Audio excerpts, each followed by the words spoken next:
নমস্কার বন্ধুরা, জ্যোৎস্না রীতিকথায় আইটি নতুন পর্বে তোমাদের সকলকে স্বাগত জানাই।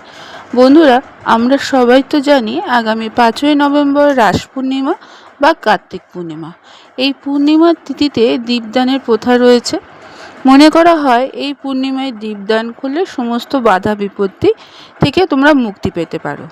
তাই এই তিথিতে কোন কোন স্থানে প্রদীপ জ্বালাবে, কটি করে প্রদীপ জ্বালাবে তা আজকের পর্বে জানবো এবং তার পাশাপাশি জানবো 365টি প্রদীপ জ্বালাবে কিভাবে।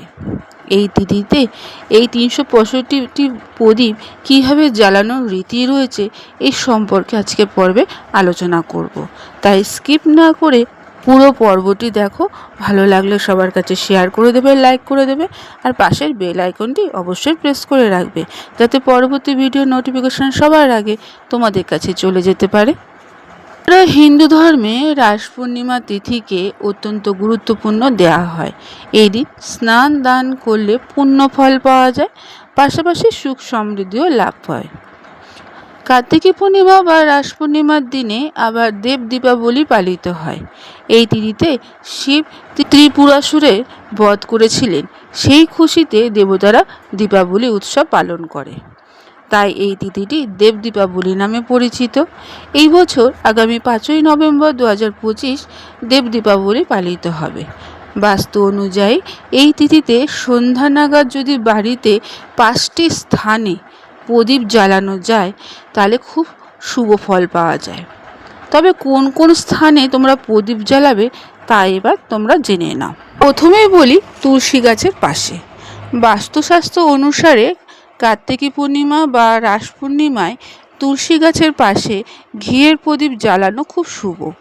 এর প্রভাবে পরিবারের সদস্যদের উপর তুলসী মাতার আশীর্বাদ থাকে। দ্বিতীয় স্থান প্রবেশদ্বার। রাস পূর্ণিমায় প্রবেশদ্বারের দুই দিকে প্রদীপ জ্বালানো খুব শুভ। মনে করা হয় এটি করলে পরিবারের লক্ষ্মীর আশীর্বাদ বজায় থাকে এবং আর্থিক সমস্যা থেকে মুক্তি পাওয়া যায়। তৃতীয়ত ঠাকুর ঘরে।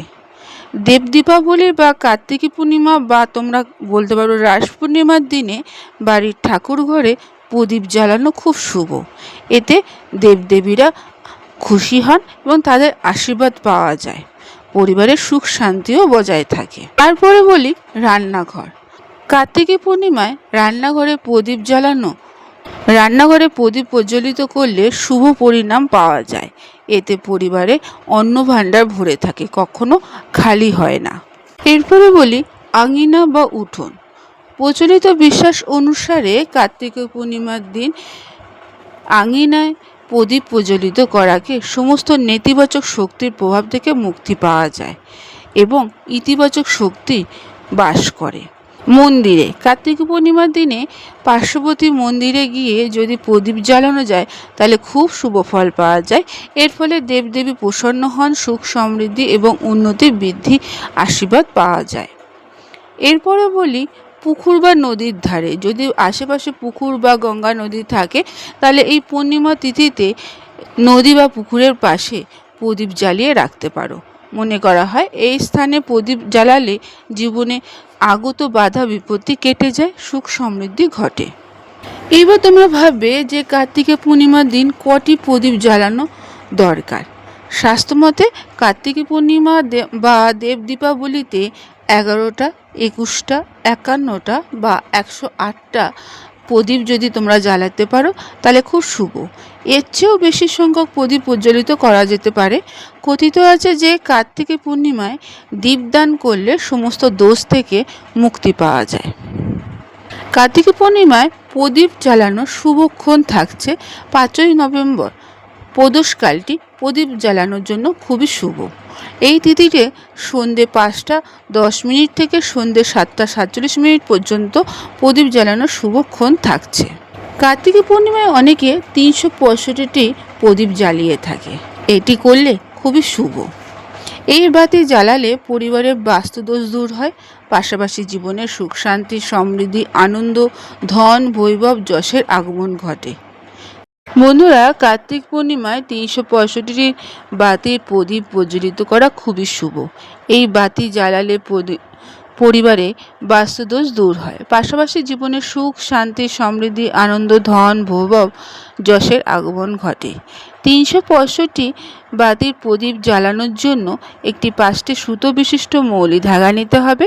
এবার এটিকে হাতের মধ্যে 73 বার পেঁচাতে হবে। হাতে পেঁচানো এই ধাগাকে মাঝখান থেকে কেটে নিয়ে লম্বা বাতির মতো ব্যবহার করতে হবে। এবার একটি ভাঙা নারকেল নিতে হবে, তাতে দেশি ঘি ও অল্প পায়েস রাখতে হবে। মৌলি ধাগার বাতিটি নারকেলের মধ্যে রাখা ঘিয়ে ডুবিয়ে জ্বালাতে হবে এবং এই অবস্থায় বাড়ির ঠাকুর ঘরে রেখে দিতে হবে। এইভাবে দেব দীপাবলির দিন প্রদীপ জ্বালিয়ে রাখতে পারো। বন্ধুরা, আজকের পর্বটি এখানেই শেষ করলাম। এতক্ষণ আমার ভিডিওটি দেখার জন্য ও শোনার জন্য তোমাদের অসংখ্য ধন্যবাদ।